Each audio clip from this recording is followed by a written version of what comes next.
ये कहानी एक गांव की। उस गांव में राजू नाम का एक लड़का रहता था। उस लड़के की नई नई शादी हुई थी और वो लड़का रेलवे स्टेशन पे एक मजदूरी का काम करता था। एक दिन 12 बजे के बाद उसकी ड्यूटी खत्म हुई। अमावस की रात थी और वो अपने घर को जा रहा था आहिस्ता आहिस्ता, और वो अचानक से रुक गया।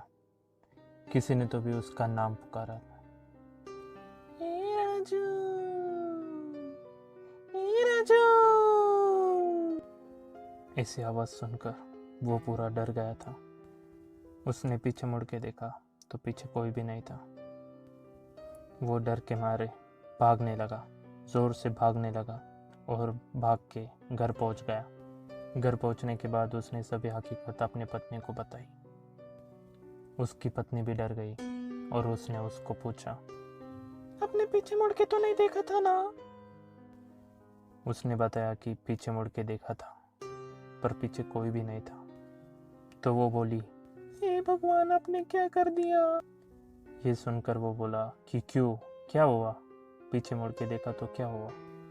तो वो बोली, लोग बोल रहे थे कि एक चुड़ैल है गांव में जो लोगों को आवाज देती है, और जो कोई भी उसकी आवाज सुनता है और पलट के देखता है तो उसको मार डालती है।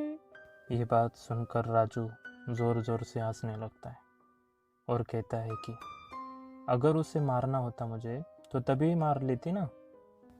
और बोला कि ये सब अंधश्रद्धा है, तुम मुझे जल्दी खाना परोसो, मुझे भूख लगी है, थक गया हूँ मैं बहुत। फिर राजू की पत्नी खाना परोसने के लिए किचन में जाती है और खाना लेके जब बाहर आती है तब राजू उधर नहीं होता और रूम अंदर से लॉक होता है। राजू की पत्नी बहुत डर जाती है और अचानक से दरवाजे पर एक दस्तक होती है। खोलो खोलो, दरवाजा खोलो। ऐसी आवाज़ सुनकर वो और डरने लग जाते हैं कि अचानक से अंदर से डोर लॉक किसने किया। हिम्मत करके वो दरवाज़ा खोलती है और जो आगे होता है उससे वो और डर जाती है। दरवाजे के सामने गांव का एक आदमी रहता है। वो राजू की पत्नी से कहता है, बहन जी, उस राजू को हमने रेलवे स्टेशन के इधर जाते हुए देखा। वो बहुत गुस्से में था, आंखें उसकी बहुत लाल हो गई थी। ये बात सुनकर राजू की पत्नी बिना सोचे समझे उस रेलवे स्टेशन की ओर भागने लगती है। राजू की पत्नी स्टेशन पे पहुंच जाती है। स्टेशन पे पहुंचने के बाद वो देखती है कि राजू पटरी पे लेटा हुआ रहता है। राजू की पत्नी दौड़कर राजू के पास चली जाती है और जैसे वो उसको छूती है तब राजू बहुत जोर से चिल्लाने लगता है, चले जाओ इधर से, चली जाओ। तुम्हारी पत्नी ने मेरी आवाज सुनी है। अब मैं इसको मारकर और भी शक्तिशाली बन जाऊंगी। और जिस जगह, जिस पटरी पर राजू सोया हुआ रहता है उसी पटरी से जोर से ट्रेन गुजरने लगती है। राजू की पत्नी बहुत डर जाती है और चुड़ैल से कहती है कि अगर आप इन्हें मारना चाहती हो तो मुझे भी मार दो, और ये बोलकर पटरी पे लेट जाती है। ये देखकर चुड़ैल बोलती है, मैं तुम्हें नहीं मारना चाहती। तुम क्यों मर रही हो? मेरी आवाज तो सिर्फ तेरे पति ने सुनी है। तुम क्यों अपनी जान गंवा देना चाहती हो? ये सुनने के बाद उसकी पत्नी कहती है, मैं अपने पति से बहुत प्यार करती हूँ, उनके बिना मैं नहीं जी सकती। तुम्हें उन्हें मारना है तो मुझे भी मार डालो।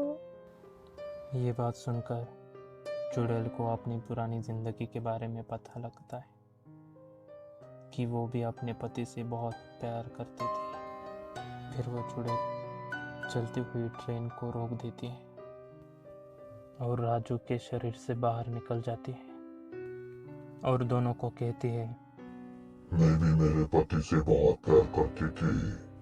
मैं मेरे मायके से मेरे ससुराल जा रही थी और स्टेशन पे मुझे किडनैप कर लिया था और उन लोगों ने मेरे पैसे लूटकर मुझे मारकर उस पीपल के पेड़ के नीचे काट दिया।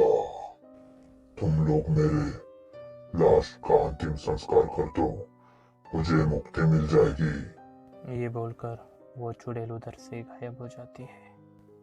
फिर राजू और उसकी पत्नी उस लाश का अंतिम संस्कार कर देती और इस तरह उस चुड़ैल की आत्मा मुक्त हो जाती है और उस गांव में फिर कभी कोई किसी को आवाज नहीं देता।